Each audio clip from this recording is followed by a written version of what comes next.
ईश परेश महेश विलेशय भूषण भो साम्ब सदा शिव शम्भो शङ्कर शरणं मे तव चरणयुगम्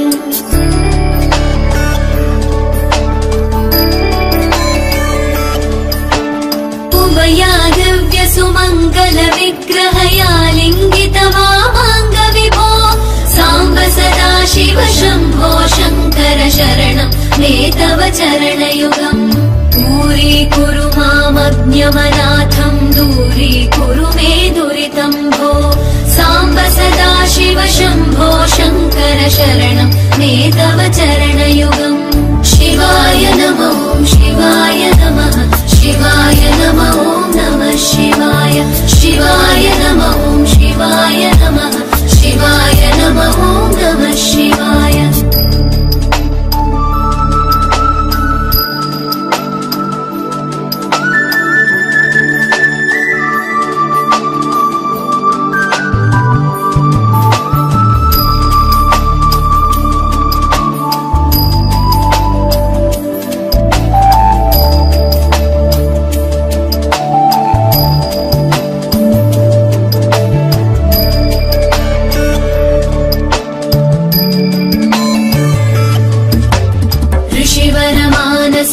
सचराचर जनन स्थितिलय कारण भो साम्ब सदा शिव शम्भो शङ्कर शरणं मे तव चरणयुगम्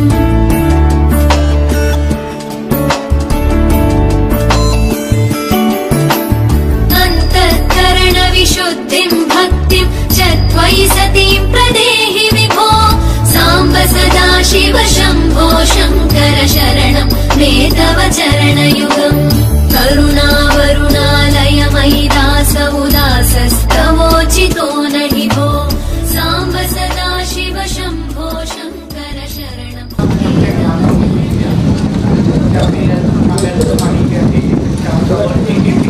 पाणी घालायचं आणि पाणी प्रत्येक वेळेला प्यायचं त्या ईश्वराय स्वाहा नारायणाय स्वाहा माधवाय स्वाहा कुंडली कल्पती श्रवणी कंठी कौस्तुभमणि विराजे कंठी कौस्तुभमणि विराजित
माझे डोळे जडू तुझी मूर्ती माझे डोळे जडू तुझे माझे डोळे जडू तुझे मूर्ती माईच्या पतीची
Bye.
चक्रवर्ती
Bye.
प्रविश्य मम वाचमिमां प्रसुप्तान् सञ्जीवयत्याखिल शक्तिधर स्वधाम्नाम् अन्योषहस्तचरण श्रवणत्वगादीन् प्राणान् नमो भगवते पुरुषाय तुभ्यां मूकं करो महायोगपीठे तटे भीमरथ्यां वरं पुण्डरीकाय दातुं मुनिन्वैः समागत तिष्ठन्त तमानन्दकन्दम् परब्रह्मलिङ्गं भजे पाण्डुरङ्गं कर्पूरगौरं करुणावतारं संसारसारं भुजगेन्द्रहारं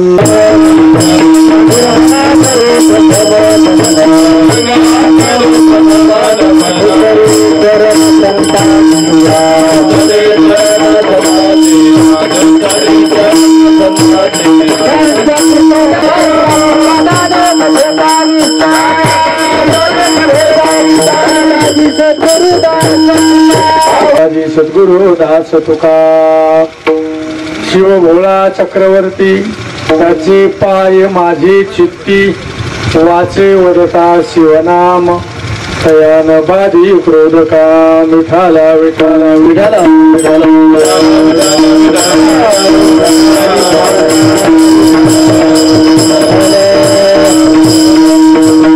भगवंताच्या असीम कृपेने नवीन शिव मंदिर, त्या शिव मंदिरामध्ये भगवान शंकराची प्राणप्रतिष्ठा त्या निमित्ताने आत्मा परमात्मा ही जी काही कल्पना किंवा साधू संतांनी हा जो काही अनुभव प्रगट केलेला आहे तो कशा पद्धतीचा आहे, तो अनुभव प्राप्त झाल्यानंतर तो आनंद मिळतो मला, त्याच्यामध्ये तृप्ती होते.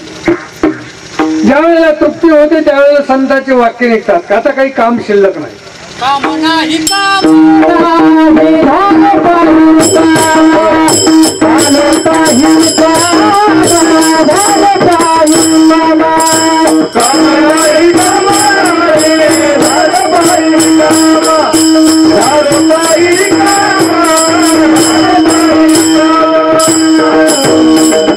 अंतर आनंद प्राप्त झाला आणि तृप्ती झाली असं म्हणणारा माणूस सापडणार नाही. मला त्यांनी सांगितलं मला दानाची गरज नाही, मला तुमच्या अलंकाराची गरज नाही, मला संपत्तीची गरज नाही.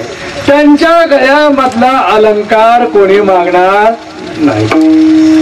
मागणार नाही तर मग ते स्वतः मनाने म्हणतात हे घेऊन जा, मला नको. मला धनाची अपेक्षा करणाऱ्या माणसाने शंकराची उपासना करावी, वयाची अपेक्षा करणाऱ्या माणसाने, जीवनाची अपेक्षा करणाऱ्या माणसाने भगवान शंकराची उपासना करावी. सुख शांती आनंद प्राप्त व्हावा असं वाटत असेल तर भगवान शंकराची उपासना करावी, कारण सुख देणारं दैवत त्याच्यासारखं दुसरं कोणतंच नाही. विश्वाचा स्वामी आहे तो. भगवान पंढरीनाथाचं चिंतन केलं तुकोबारायांनी, आणि काही वारकरी पंढरीवरून काशी यात्रेला चालले, आणि काशी यात्रेला चालल्यानंतर तुकोबाराच्या लक्षात आलं आता आपल्याला वेळ नाही, पण आपण निरोप देऊन असता मला. आणि वारकऱ्याकडे एक पत्र लिहिलं, त्या पत्रामध्ये काही अभंग लिहिले. आणि सांगितलं हे तुम्ही भगवान शंकराला द्या माझ्याकडून. गेले नाही, पण शंकराच्या दर्शनाची अपेक्षा निर्माण झाली म्हणून पत्र पाठवलं. आणि काय म्हणतात तो कोण तुम्ही विश्वनाथ, तुम्ही विश्वनाथ,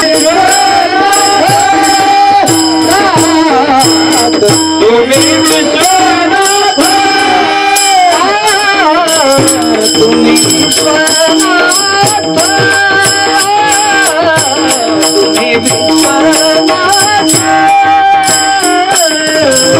तुम्ही विश्वनाथ,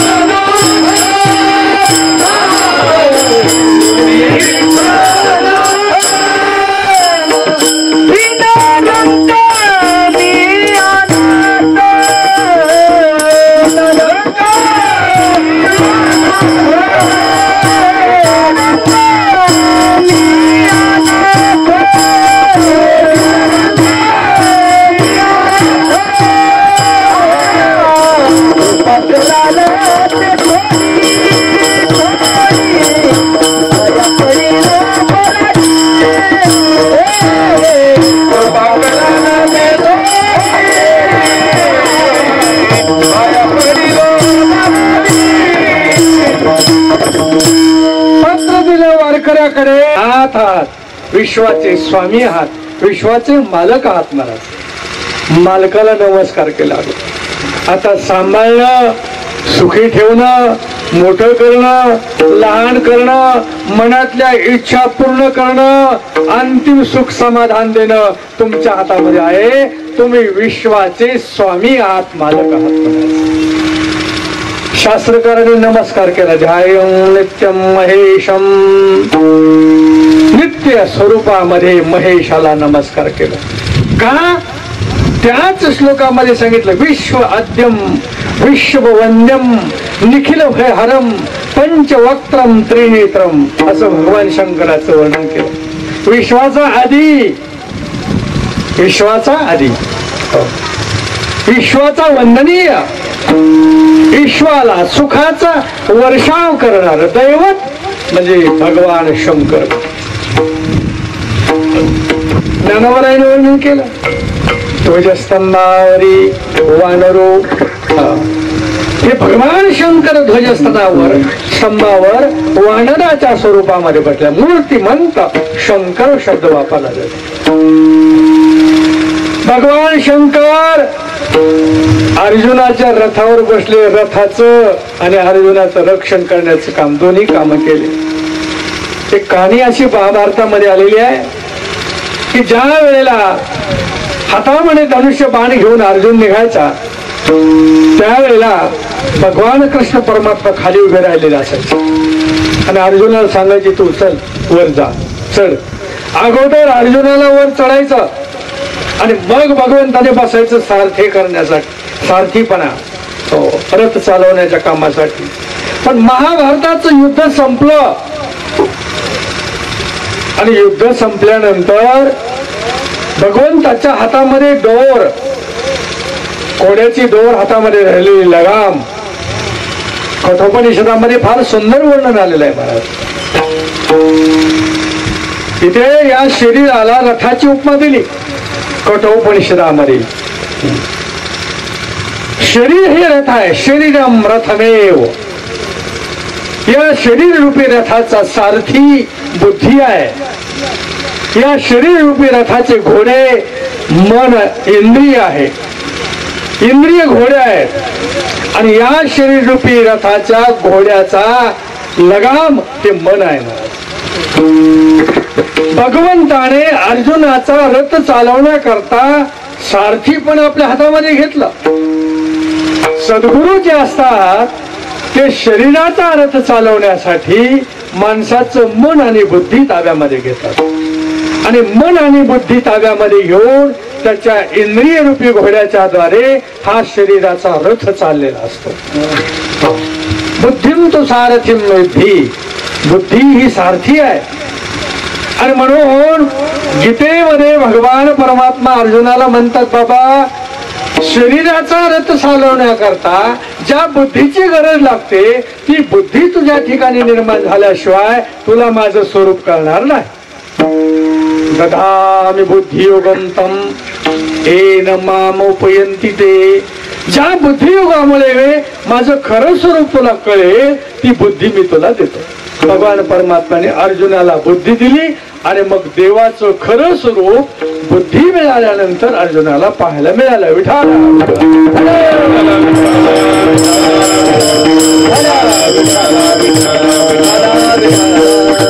अर्जुनाला बुद्धी दिली आणि भगवंताने त्याच्या शरीराचं मनाचं बुद्धीचं संरक्षण करून मन देवाकडे लावलं बा. आणि मन जोपर्यंत देवाकडे जात नाही तोपर्यंत तुमचा परमार्थ सफल होत नाही. देवाचा ऐसा करी उपकार देहाचा विसर पाडी मग. एक काम कर, हे मन तू सांभाळ. मन सांभाळ देवा मन लागो तुझे पायी. देवा माझे मन लागो तुझे पायी. देवा माझे मन लागो तुझे पायी. देवा माझे मन लागो तुझे पायी. संसार रचनी गुरुदेवी देवा संसार रचनी गुरुदेवी देवा माझे मन लागो तुझे पायी. तुकोबाराने देवाला प्रार्थना केली, देवा हे मन सांभाळ, हे संसाराच्या बंधनामध्ये पडू देऊ नको. कारण संसारामध्ये दुःख आहे. करणारा करविणारा करून घेणारा तूच आहे. तसं आमच्या केंद्रीय ताईने संकल्प केला, भगवान शंकरा हे तुम्हाला करून घ्यायचे म्हणजे माझ्या काही हातामध्ये नाही. ईशानने मला सांगितलं म्हणजे बाबा त्यांच्यावर सोपवलंय ते करून घेतील सर्व. त्यांच्या जसं मनामध्ये असेल अशा पद्धतीने होईल. अनेक वर्षापूर्वी एक 13 दिवसाचं अनुष्ठान केलं होतं या ठिकाणी. तुम्हाला माहित आहे परिसरातल्या लोकांना अन्न नाही, पाणी नाही, कोणाचा विचार डोक्यात नाही, पावसाचा विचार डोक्यात नाही, वाऱ्याचा विचार डोक्यात नाही. 13 दिवस अखंड साधना त्याचं फळ आहे, हे त्याचं प्रतीक आहे. बंगले कोणी बांधील, सिनेमा थिएटर कोणी बांधील, प्रेताला घेऊन चालल्यानंतर डीजे लावणारे लोक मी पाहिलेत बरं. पण मंदिर बांधणारे हे क्वचित लोक असतात. त्याच्या नशिबामध्ये असेल त्याच्याकडूनच हे घडतं. हे घडत नाही. हे आजच्या पिढीचं काम नाही, हे पिढ्यानं पिढ्या याच्यानंतर किती पिढ्या येऊन दर्शन घेतील, किती पिढ्या येऊन साधना करतील याची बेरीज आपल्याकडे नाही. आणि म्हणून नशीबवान माणसं, भाग्यशाली माणसं, परमार्थामध्ये रंगलेली माणसं, आपलं मन बुद्धी ईश्वराला अर्पण केलेली माणसं अशाकडूनच मंदिर घडतं, बाकीच्याकडून घडत नसतं. अशा प्रकारचा मन अर्पण केलं. आपला मनावर विषय चाललेला होता, बुद्धीवर विषय चाललेला होता. देवा तुम्ही सांभाळा, आता तुम्हाला करून घ्यायचंय. आम्ही निमित्त आहोत, आम्ही फक्त निमित्त आहोत. अनेक ठिकाणी साधू संतांनी ईश्वराला प्रार्थना केली. भगवंताची भक्ती करणारे लोक रस्ता माहिती असणाऱ्या माणसाला रस्ता विचारतात. तुकोबाराने हनुमानजीला प्रार्थना केली, भक्ती काय आहे तुम्हाला माहिती आहे, तू शरणागती पत्करली मला. शरण शरण हनुमंता. माझा सांगण्याचा उद्देश लक्षामध्ये घ्या मला. अंबेजोगाईमध्ये अलीकडे कोणतं नगर होतं ते तुमचं पहिलं घर? हा, नाल नगर. त्या नगरमध्ये घर बांधलं आणि तिथं शंकराचं मंदिर काढलं छोटं. भोवतालचं वातावरण चांगलं नाही. मी म्हणलं ताई हे असं कसं काय? आता ते म्हणले तर काय जशी शंकराची इच्छा असेल तसं होईल.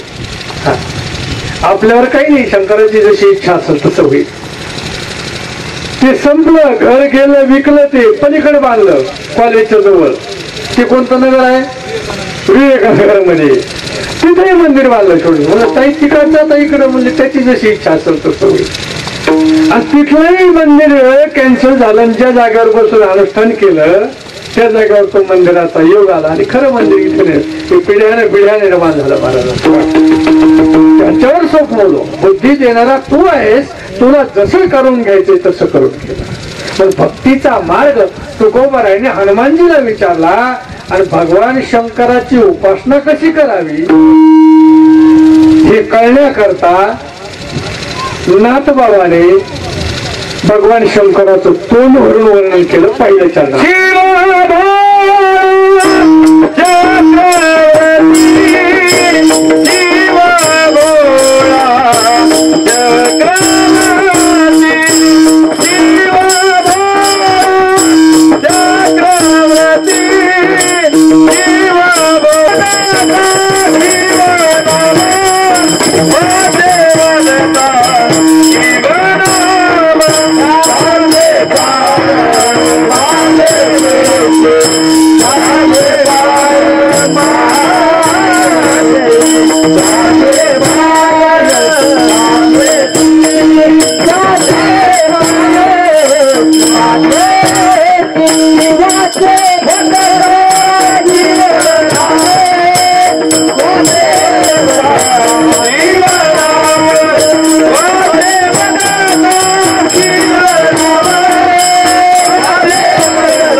भगवान शंकराला प्रार्थना केली बाबा. आणि प्रार्थना करणारे नाथ बाबा आहेत.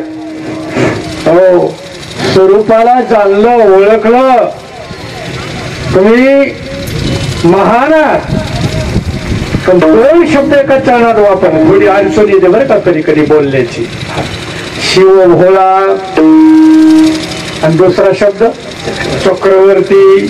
चक्रवर्ती त्याला म्हणतात जो राजा असतो, जो सम्राट असतो. आणि भोळा जो थोडा शरीराने कमकुवत आहे, बुद्धीने कमकुवत आहे, फारसा व्यवहार कळत नाही. आपण म्हणतो त्याला एवढा व्यवहार कळत नाही, ते जरा बुद्धीने थोडंसं मंद आहे, कमकुवत आहे. इथे दोन शब्द एकाच चरणामध्ये वापरले. शिव भोळा, दुसरं सगळं चक्रवर्ती. भोळा आहे म्हणून एक सरळ आहे, तो चक्रवर्ती आहे. बघा नाथ बाबांची बुद्धी कशी तीक्ष्ण आहे. एकाच प्रमाणामध्ये दोन्ही प्रकारे वर्णन केलं भगवान शंकराचं. भोळा काय, अरे म्हणजे स्मशानात बसलंय म्हणून भोळा आहे. आणि चक्रवर्ती काय आहे, त्याला संपूर्ण विश्वाचं ज्ञान आहे म्हणून चक्रवर्ती आहे. उत्तर दिलं मला. कधी कधी चांगले चांगले शब्द मन सळंग होतात. तुकाराम महाराज देवाला म्हणतात, तुझे दारीचा कुत्रा, हे तुझ्या दाराचं कुत्रे, नको मोकळू दातारा. प्रार्थना केली, मी तुझ्या दारातलं कुत्रा आहे, मला बाजूला करू नको, मोकळू नको मला. माणसाला कुत्र म्हणलं किती गंमत वाटते. एखाद्या माणसाला हीन शब्दामध्ये बोलायचं ठरलं, आपण म्हणतो कुत्र्यासारखं दारात पडलंय, काय खरंय त्याचं. पण तुकाराम महाराज गर्वाने म्हणतात, मी तुझ्या दारातला कुत्रा आहे, मला मोकळू नको, मला बाजूला काढू नको. शब्दाचा अर्थ कळण्याकरता कधी कधी जड जातो. मी याच्यावर बोलतो. कुंती मातेला माहिती होतं युद्धामध्ये सैन्य मारले जाणार आहे, आपले पुतणे मारले जाणार आहेत, आपल्या मुलाचं काही होऊ शकतं, जास्त नुकसान होणार आहे, म्हणून कुंती युद्धाची परवानगी देत नव्हती. पण भगवान कृष्णाला युद्धाचं समझोता करण्यासाठी पाठवलं. त्यावेळेला दुर्योधन आणि त्याचे बाकीचे बंधू यांनी कृष्णाला बांधून टाकायचा प्रयत्न केला. महाराज ही गोष्ट कुंतीला खटकायची. तिने सांगितलं, अरे समझोता करायला पाठवलंय, युद्ध होऊ नये, बैठक घेऊ, निर्णय घेऊ, पण निर्णय घ्यायला पाठवलेल्या व्यक्तीलाच यांनी बांधायचा प्रयत्न केला. हे तिला टोचायचं. महाराज युद्धामध्ये नुकसान होणार आहे, दोन्ही पक्षाचं होणार आहे, पण भर सभेमध्ये माझ्या पुत्रवधूला आणलं, सुनेला आणलं आणि त्या ठिकाणी वस्त्रहरण केलं. एवढी खालच्या पातळीला यांची बुद्धी गेली. ही गोष्ट कुंतीच्या डोक्यामध्ये टोचायची सारखी. आणि म्हणून याच्यामध्ये नुकसान आहे. तरी सुद्धा या दोन गोष्टी नजरेसमोर ठेवून कुंतीने युद्धाची परवानगी दिली. युद्ध झालं, बाकीचं तुम्हाला माहिती आहे सर्व. कधी कधी चांगली माणसं फार विचार करतात आणि मग त्याच्यावर निर्णय घेतात. कारण युद्धामध्ये जेवढं नुकसान होणार आहे याच्यापेक्षा जास्त नुकसान दुर्योधनाच्या कुबुद्धीमुळे होणार आहे हे कुंतीच्या लक्षात आलं. म्हणून कुंतीने परवानगी देऊन टाकली. काय हरकत नाही, जरी सैन्य मारलं गेलं तरी दुर्योधनाच्या कुबुद्धीपेक्षा हे कमीच आहे. फार दिली परवानगी आणि युद्ध झालं. सत्य आणि असत्यामधला मेळ आहे. पांडव हे सत्य बुद्धीने चालणारे आणि कौरव हे असत्याचा आश्रय घेऊन चालणारे. आणि सत्याचा विजय असतो. पण नेहमी ऐकतो मला, सत्याचा विजय असतो. तसं धर्मग्रंथामध्ये शास्त्रामध्ये वर्णन आलेलं आहे. संसार कितीही मोठा करा पण तुमची बुद्धी, तुमचं मन जर सत्याकडे नसेल, परमार्थाकडे नसेल तर तो संसार व्यर्थ आहे, झिरो आहे. त्या दिवस माणूस एखादा गेला देवाकडे, देवा तुला 5 कोटी देतो, मला घे आतमध्ये वर, तरी घेऊ शकत कोणी नाही. त्याला नशीबच लागतं, त्याला पुण्यच लागतं, त्याला प्रारब्ध लागतं. अनुकूल प्रारब्ध झाल्याशिवाय या घटना घडत नसतात. नाथबाबांच्या जीवनामध्ये अनुकूल प्रारब्ध घडलं आणि अशी गंमत घडली. बघा तुम्ही, नाथाची समाधी पाण्यामध्ये, जलसमाधी. ज्ञानोबरायची समाधी जमिनीमध्ये, भूमीवरची समाधी. आणि तुकोबरायची समाधी आकाश मार्गामध्ये. एक जल समाधी, एक स्थल समाधी आणि एक आकाश समाधी. ही संतांचं वैभव आहे. आपल्यासारखं नाही गेलं की गेलं, उचललं की न्या, बेकारी जाऊन फिरा माघारी. असले ओरडत येत, असले ओरडत येत की असं वाटतं आता काय करावं काय नाही.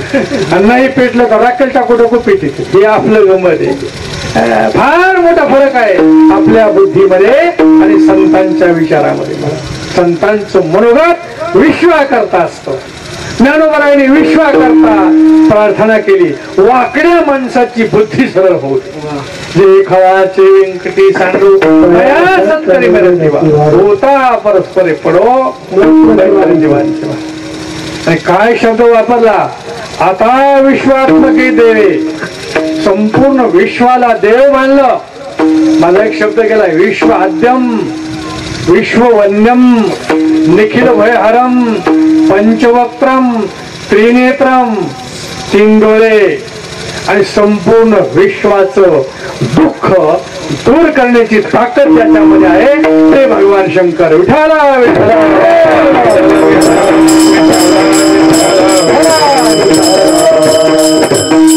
बाबाने प्रार्थना केली, विनंती केली, भोळा शब्द वापरला, चक्रवर्ती शब्द वापरला. एका साधकाने विचारलं, बाबा तुम्ही एवढे मोठे महात्मे, जिवंतपणे जलसमाधी घेण्याची तुमची पात्रता, आणि तुम्ही भगवान शंकराला भोळा म्हणता आणि चक्रवर्ती म्हणता, एवढं का? त्यांनी सांगितलं, तुम्हाला माहिती नाही, यांच्या स्वरूपात तर ताकद आहेच, पण नावात सुद्धा ताकद आहे. दुसरे चरण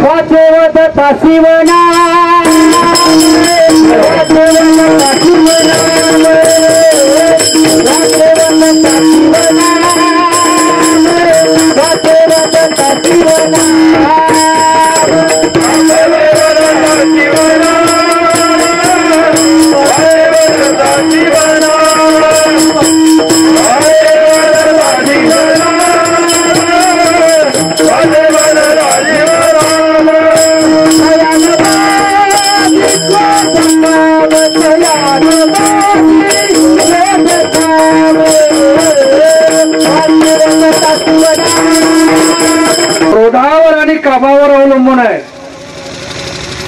क्रोध निर्माण झाला तर संसार बिघडतो. काम म्हणजे अपेक्षा शब्द. काम शब्दाचा अर्थ या ठिकाणी अपेक्षा आहे. अपेक्षाची मर्यादा जर ओलांडली गेली तर माणसाची बुद्धी अस्थिर होते. किती साठवावं, किती कमावं याला सुद्धा मर्यादा आहे ना काही.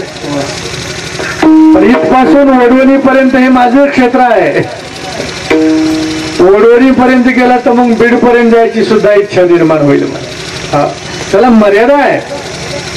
क्रोधाने बुद्धी बिघडते आणि अति अपेक्षेने सुद्धा बुद्धी बिघडते. त्याला सुद्धा मर्यादा आहे. भगवान शंकराचं नामचिंतन केलेल्या माणसाला क्रोध नसतो आणि काम म्हणजे त्याच्या अपेक्षा सुद्धा मर्यादित असतात. नाथ बाबाने विचारलं, तुम्ही एवढं वर्णन का करता? त्यामुळे त्याचं कारण आहे, वाचे वदता शिवनाम तयानबादी क्रोधकाम. त्याच्या मर्यादा अपेक्षित होतात. म्हणजे मर्यादित मर्यादा, मर्यादित इच्छा, मर्यादित अपेक्षा असते आणि क्रोध त्या माणसाला शिवत नाही.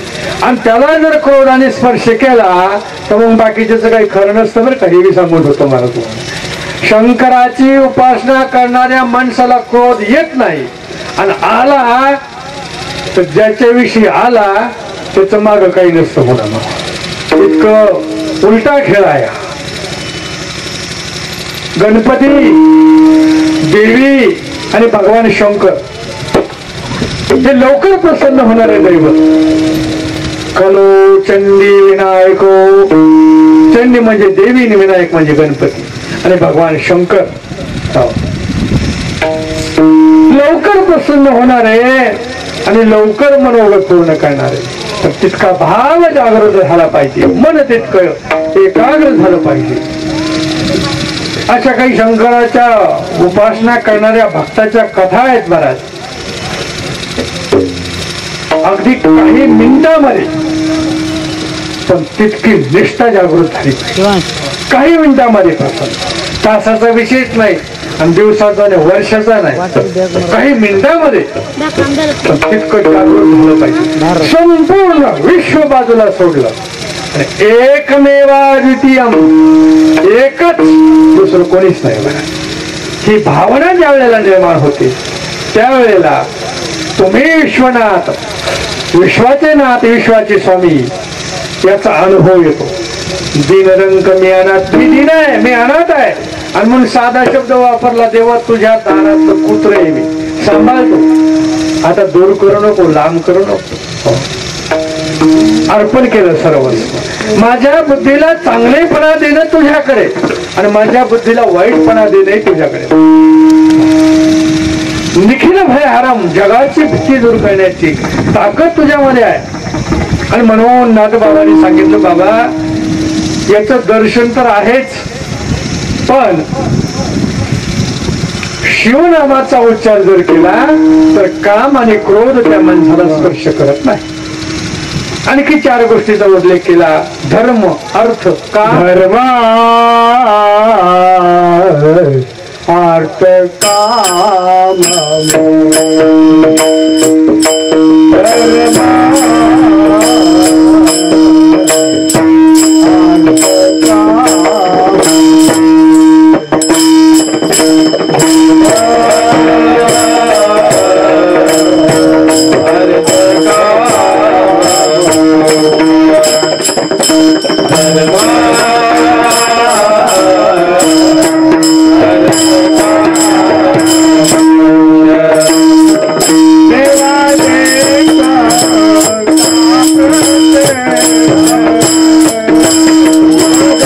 मनुष्य जगतो त्या सर्वची सर्व अपेक्षा भगवान शंकराला प्रत्यक्ष पाहिल्यानंतर पूर्ण होतात. तसे 5 संप्रदाय आहेत. पहिला गणपतीची उपासना करणारा, त्याला गणपत्य संप्रदाय म्हटलंय. दुसरा देवीची उपासना करणारा, त्याला शाक्त संप्रदाय असं म्हटलंय. तिसरा भगवान विष्णूची उपासना करणारा, त्याला वैष्णव संप्रदाय म्हटलंय. चौथा भगवान शंकराची उपासना करणारा, त्याला शैव संप्रदाय म्हटलंय. आणि 5वा सौर संप्रदाय म्हणजे सूर्याची उपासना करणार. ब्राह्मण मंडळी सकाळी जी संध्या पूजा करतात ना, ती सूर्याची उपासना असते. म्हणून सूर्याची प्रखर बुद्धी चालते. फटाफटा फटाफटा फटा आपण म्हणतो, इतकं लवकर कसं काय म्हणतात, ती सूर्याची उपासना आहे. पण याच्या पुढे गेलं, या 5ही संप्रदायाचे सिद्धांत, याच्या व्यतिरिक्त चैतन्य संप्रदाय, नाथ संप्रदाय, दत्त संप्रदाय, या सर्वांचे सिद्धांत वारकऱ्याला माहिती आहेत मला. आणि मग वारकऱ्याने एकच गोष्ट लक्षात ठेवली आणि सिद्धांत मांडून टाकला पुढे. मला काय लक्षात ठेवलं? आरंभी आवडे आदरे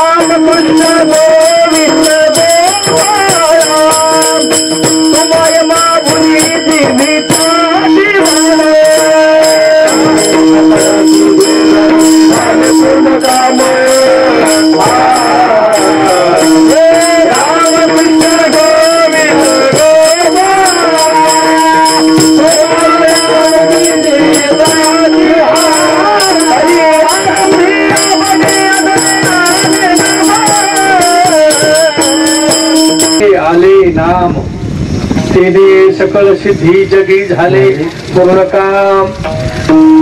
नाथ बाबांचा हा जो अभंग आहे ना, याच्यामध्ये दोन गोष्टी प्रामुख्याने सांगितल्या मला. पाहणं आणि बोलणं. पाहण्याची क्रिया आणि उच्चार करण्याची क्रिया.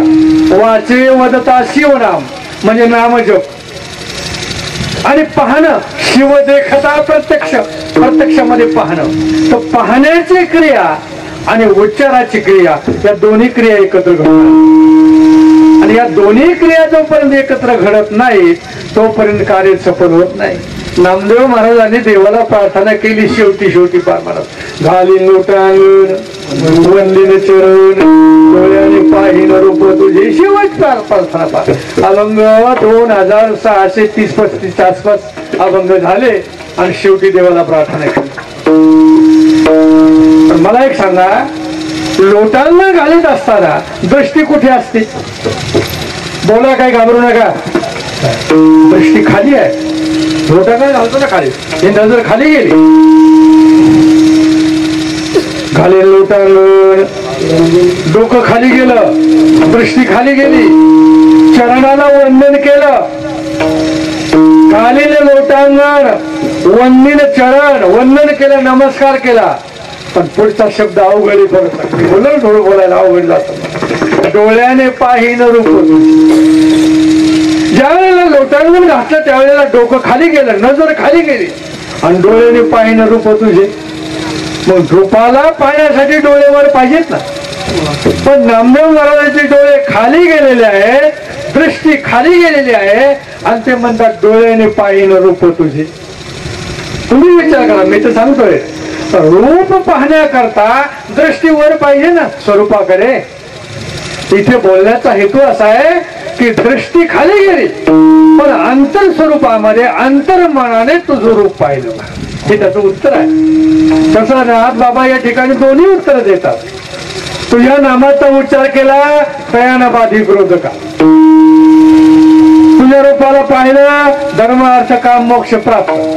धर्म अर्थ काम मोक्ष शिव देखता प्रत्यक्ष. प्रत्यक्षामध्ये पाहिलं या 4 गोष्टी मिळाल्या. आणि तुझ्या नामाचा उच्चार केला बाकीचे संकट आपोआप पळाले. मला शिव भोळा चक्रवर्ती त्याचे पाय माझे चित्ते. उच्चार केला वाचे वदता शिवनाम तयान बाधी क्रोध काम. संसाराची घडी बिघडवणारा क्रोध आणि काम म्हणजे इच्छापेक्षा या दोन्ही गोष्टी त्या शिवभक्ताला नडवीत नाहीत. असं त्याचं रूपाचं दर्शन आणि नामाचं महत्व आहे. एवढंच नाही, माणसाच्या डोक्यात भीती आहे. कोणाची? कळीकाळाची. नाथबाबा म्हणतात कळीकाळ सुद्धा घाबरतोय. जनार्दनी सीबा जनार्दनी सीबा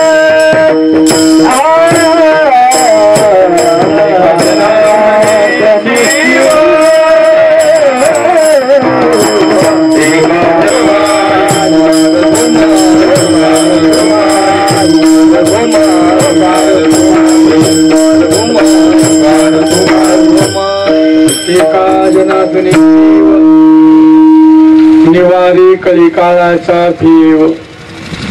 माणसाच्या डोक्यामध्ये सगळ्यात मोठी भीती जर कशाची असेल तर मरणाची आहे. मरणाची भीती आहे. का? आपल्या व्यवहारातल्या प्रत्येक कार्याच्या पाठीमागे मरण हा शब्द असतो. अहो काय मारामाऱ्या झाल्या मरणाच्या. अहो काय पाऊस पडला मरणाचा पाऊस. असं पीक आलं मरणाचं, म्हणजे पीक आलं तरी सुद्धा मरणाचं. जगण्याचं काहीच नाही. आपलं जगणं शब्द हा फार कमी येतो डोक्यामध्ये. मारामाऱ्या मरणाच्या, पीक मरणाचं, पाऊस मरणाचा, गर्दी मरणाची, ऊन काय ऊन पडलं मरणाचं. आपल्या जीवनामध्ये जगण्यापेक्षा मरण शब्द जास्त वेळ आहे. मनुष्य कळत न कळत मरणाला घाबरतो. पण नाथ बाबा म्हणतात ज्याच्या मुखामध्ये शिवनाम आहे त्याचं मरणाची भीती संपते. मला निवारी कलिकाळाचा भेव. कलिकाळाची भीती त्याच्या जीवनातली नष्ट होते. त्याला काही त्याची चिंता करायची गरज नाही. संसार आणि हे तर आपोआप होत राहतात, करायची गरज नाही. ज्याची बुद्धी नामामध्ये रंगलेली आहे त्याचा संसार भगवान शंकर करतात. हे घे तुला काय पाहिजे जा, काही कमी नाही. अशी अनेक उदाहरणं आहेत. आणि तुला भीती आहे ना मरण्याची, घाबरू नको. एका जनार्दने शिव निवारी कलिकाळाचे भेव. कलिकाळाची भीती भगवान शंकर संपवतात. का? तर ते विश्वामध्ये व्यापलेले आहेत, कणामध्ये व्यापलेले आहेत. म्हणून विश्वात्मक म्हटलेलं आहे मला. आणि माऊलीने नमन करताना काय सुंदर वर्णन केलं. तया सर्वात्मका ईश्वरा स्वकर्म कुसुमाच्या विरा पूजा केली होय अपारा तो शाला. माऊली सांगतात संपूर्ण विश्वामध्ये व्यापलेला परमात्मा त्याची मी पूजा केली. कशासाठी केली? तोष म्हणजे आनंद. ही कशासाठी पूजा आहे? आनंदासाठी. अंतर आनंद जागृत होण्यासाठी, साक्षात्कार होण्यासाठी, आपलं स्वरूप कळण्यासाठी. जीव आणि शिव दोन्ही एक आहे हे कळण्यासाठी. विठाला विठा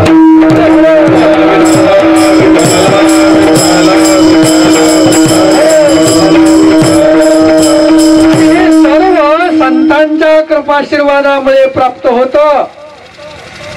म्हणून आपण संताला नमन करतो. ज्ञानेश्वरा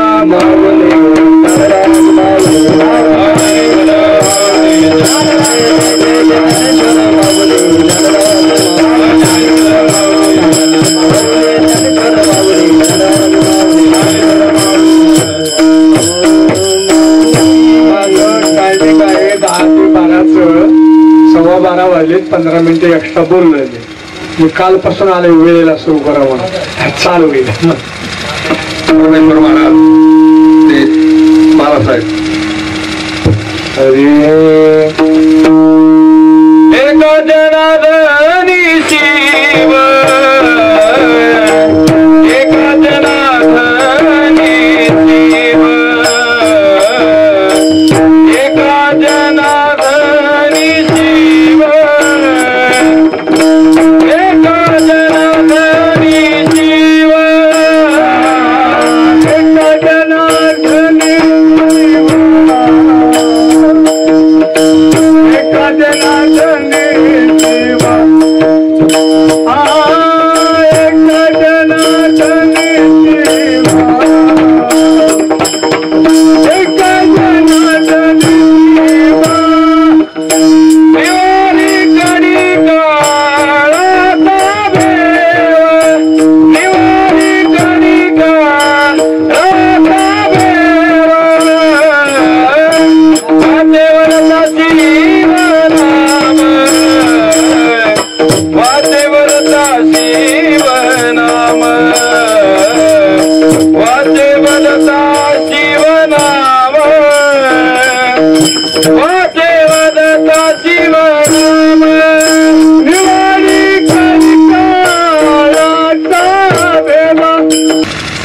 शिवभोळा चक्रवर्ती चर्चे पाय माझे चितू वाचे वदता शिवनाम तयान बाधी क्रोध काम.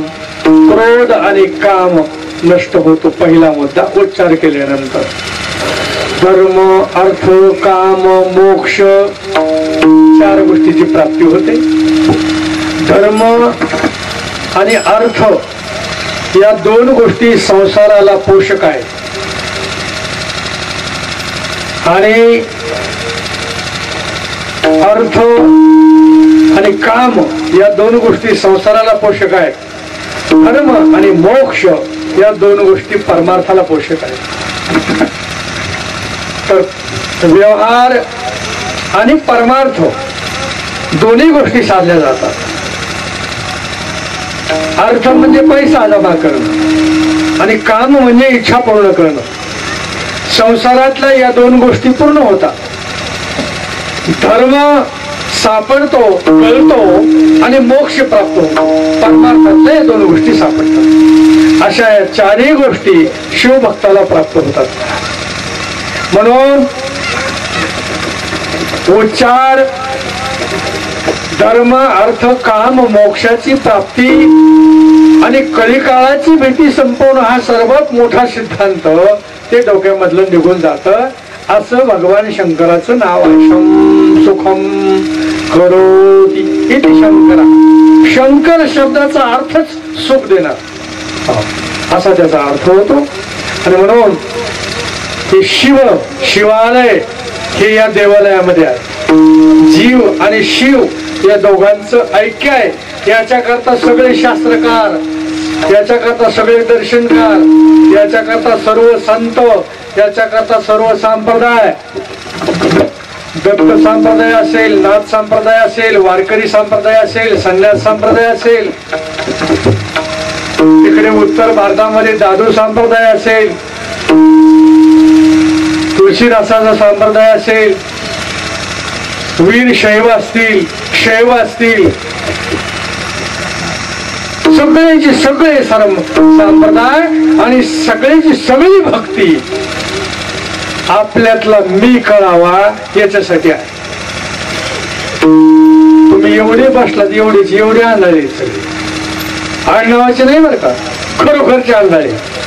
टका टका टका टका माझ्याकडे बघतात तुम्ही. तुमच्यातला मी तुम्हाला दिसला का सांगा ना मला.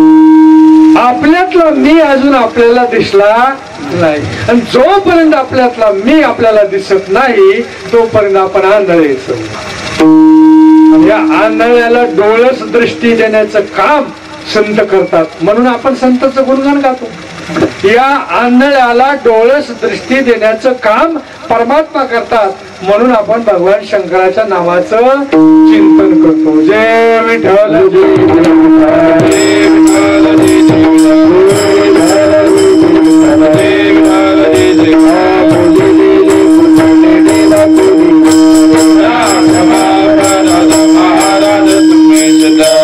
नाही विचारेला अधिकार मी आपला म्हणे ज्ञानेश्वरा राखा पाया पैकी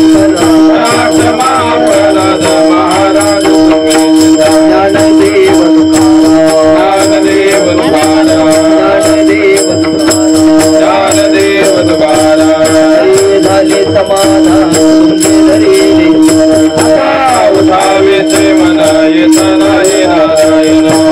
सर्वाडी कापणे येथे सापडले उठावे ते मनाय नारायण कापणे भूमिरानी वारे उठावे ते मनाय नारायण हरी करोनी आरती चक्र पाणी उवाळते आदि धन्य पाहावे कतळा पुण्यवंत तुझी बाळा हरी तुका वाही काय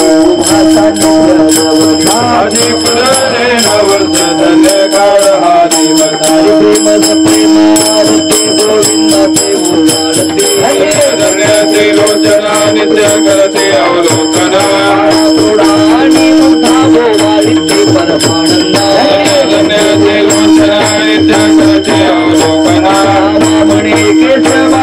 कोणी राहिलो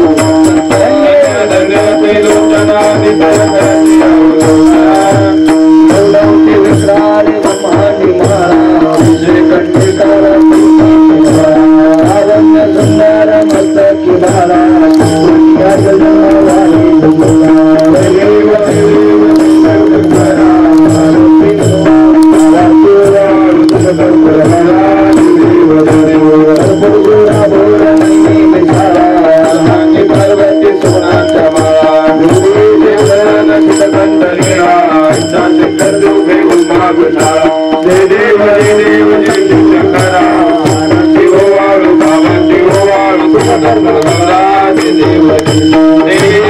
सागर मंथन गेली त्या माझी अवचिता हराजे उठले ते तो आसुरपणे प्रसन्न केले नाम प्रसिद्ध झाले जय देव जय शंकरा रती वाळू बाबा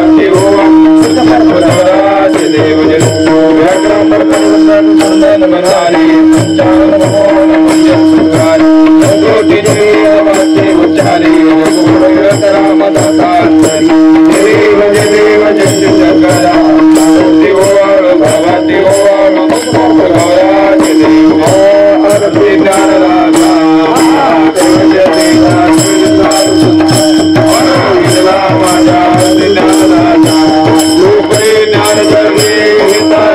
कोणी अवतार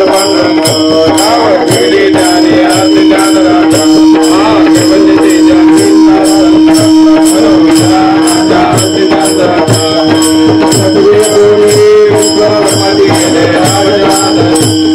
मस्तक आरती ज्ञान राजा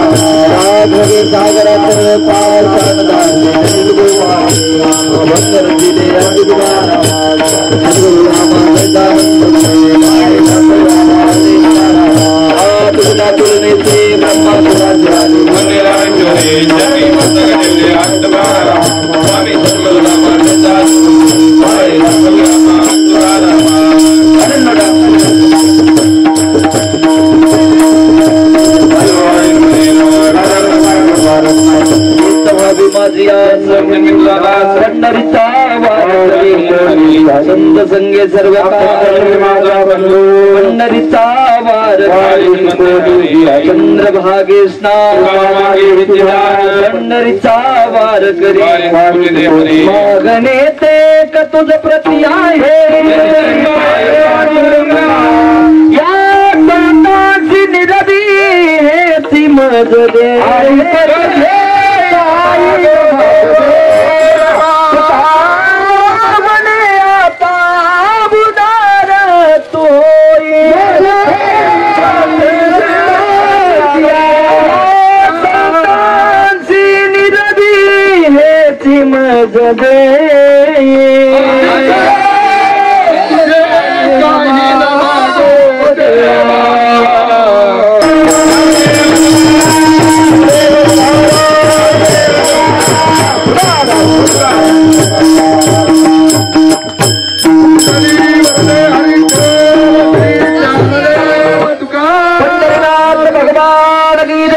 ज्ञानेश्वर महाराज की जय, सद्गुरु तुकाराम महाराज की जय, श्री संत भगवान बाबा की जय। नमः पार्वती पदे शिव हर हर हर हर महादेव।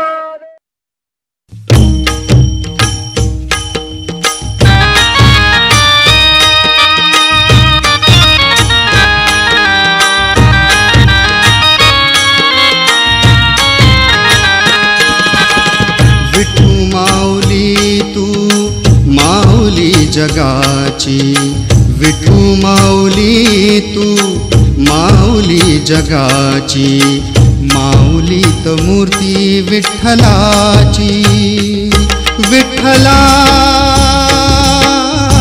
माय बापा विठू माऊली तू माऊली जगाची विठू माऊली तू माऊली माऊली जगाची, माऊलीच मूर्ती विठ्ठलाची.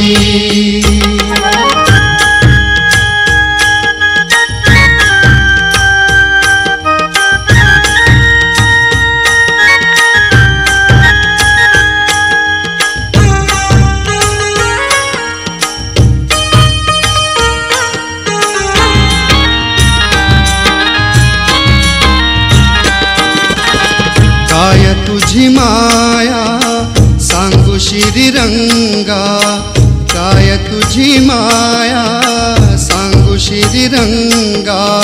संसाराची पंढरी तू दिली पांडुरंगा, डोळ्यातून वाहे माय चंद्रभागा. अमृताची गोडी आज आलिया भंगा. पांडुरंगा अभंगाला जोड टाळची पयांची, अभंगाला जोड टाळची पयांची. माऊलीत मूर्ती विठ्ठलाची. विठ्ठला माय बापा विठू माऊली तू. सत्यं शिवं सुंदरं, सत्यं शिवं सुंदरं, सत्यं शिवं सुंदरं, सुंदरं.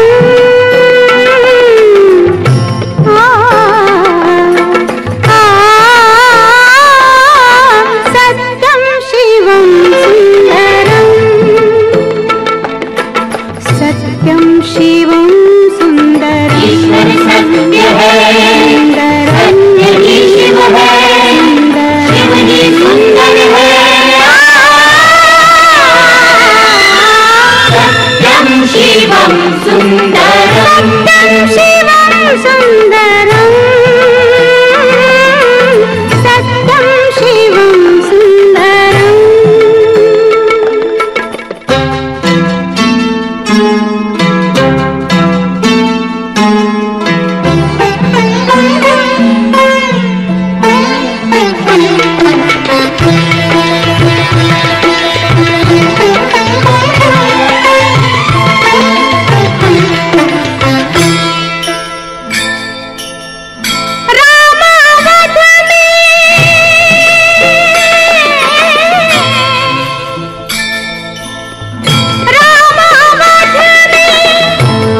ही शिव है